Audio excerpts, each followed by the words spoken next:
This is my carefully crafted guide to preparing for a rugby game, to make sure you're performing at your best on the field. Because just making 1 or 2 or 3 little tweaks has that potential to turn you into the player who's known for being consistent every game, and really transform how everybody sees you as a rugby player. So what's the secret? How do players like Artie Surveyor, Kalen Doris, Sia Khaleesi perform at the highest level every single week? Is it the boot they put on first? Is it their pre-game meal? Well, let this video debunk a few of those myths and actually give you some guidance on what does work. Straight up, there's no magic pill. Otherwise, everybody would be doing the exact same thing. But what they do manage to do is get into the zone. That mental state where they are fully focused and performing tasks effortlessly on the field.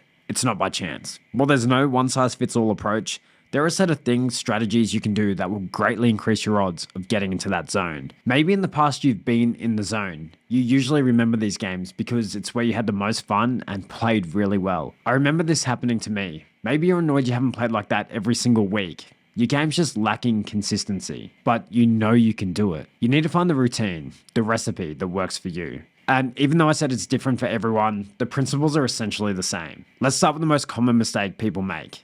Thinking you should only focus on the game leading into a match. All the research suggests, and this is across all sports, the more you obsess over a game, especially I'm talking days before the match, and that's all you can think about, the less likely you are to perform. To get in the zone during a game, you really need to be present there and then. Living in a fantasy land in your own mind, playing out the game non-stop will have a similar effect as burnout at work. You won't feel fresh and energized towards the game if it's been on your mind for days on end. In fact, you'll probably be sick of it by the time you get out onto the field. So how do you overcome this challenge when it means so much to you? Try to set a daily limit on how much you can actually think about the game leading up to it. And trust me, that's a lot easier said than done. If you're really struggling, write down 2 or 3 goals that you want to achieve for the game and just sort of park those thoughts there and then.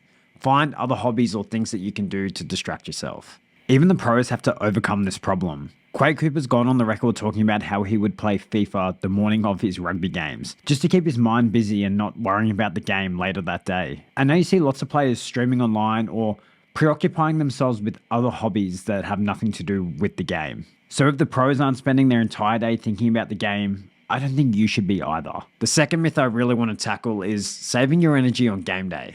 Huge mistake. Probably one of the most common mistakes amongst all rugby players. I really mean this. If you're one of those people who find yourself nailing everything at training and it just doesn't relate to what happens on the field, this could be why. When you've shown up to training, you've had a long day at school, maybe work, you've been busy doing things, your brain and body are just switched on. The idea of conserving your energy for a game later that day, like logically it makes sense, but in reality, it's a terrible idea.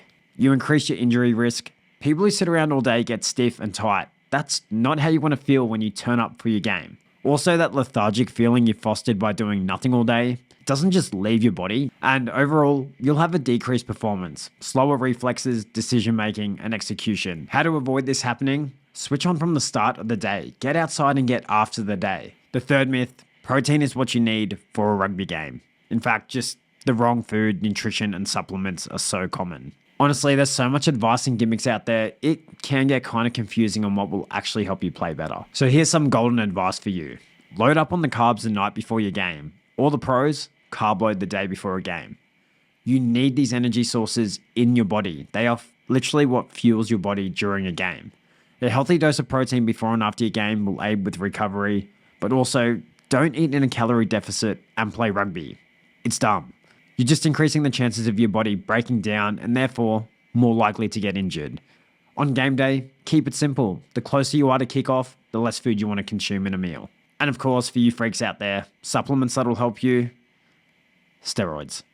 But if you want to get in the zone, the answer is not a protein shake. I promise you, well, I swear by it, a scoop of pre-workout just before you start warming up, game changing. It completely changed my perspective on pre-workout as a supplement. Now, some players I would play with, and I know some of the pros have an energy drink.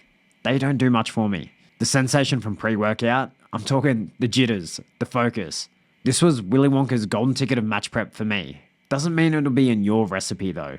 Now, we've debunked some pretty big myths already. Only focusing on the game, conserving your energy, protein is the golden nutrient. What are some strategies out there that will really help you though? So far we discussed taking your mind off the game, being active, loading up on the carbs the night before the game, and taking some pre-workout. Now I think it would be right if you just started trialing a few of these leading up to your next game. There are some other things that will help you though. Try to really embrace the positive self-talk and positive affirmations towards yourself. There is such an undeniably strong correlation between positive self-talk and performance in sport. An example of this, and it might sound a bit douchey, but it could be as simple as, I have the skills to do this. Workout songs and playlists are literally designed to get you into the zone. Also, catchy songs can help you just zone out, so they're a pretty good choice. You could also try setting 2 to 3 goals that you're really focusing on at the start of the game, from the very first whistle. And the trick here is to make them so simple. Make a tackle, get a run. The idea is you're not thinking about these goals throughout the entire game. You think about these for 1 or 2 minutes and then you just subconsciously zone out. And the final thing you might want to try is having a pre-game ritual. This is kind of where superstitions come into play, but you're really just prepping yourself to enter that flow state. Again, whatever works for you. I hope this helps you start prepping your recipe. P.S. The tingles in your nuts, completely normal.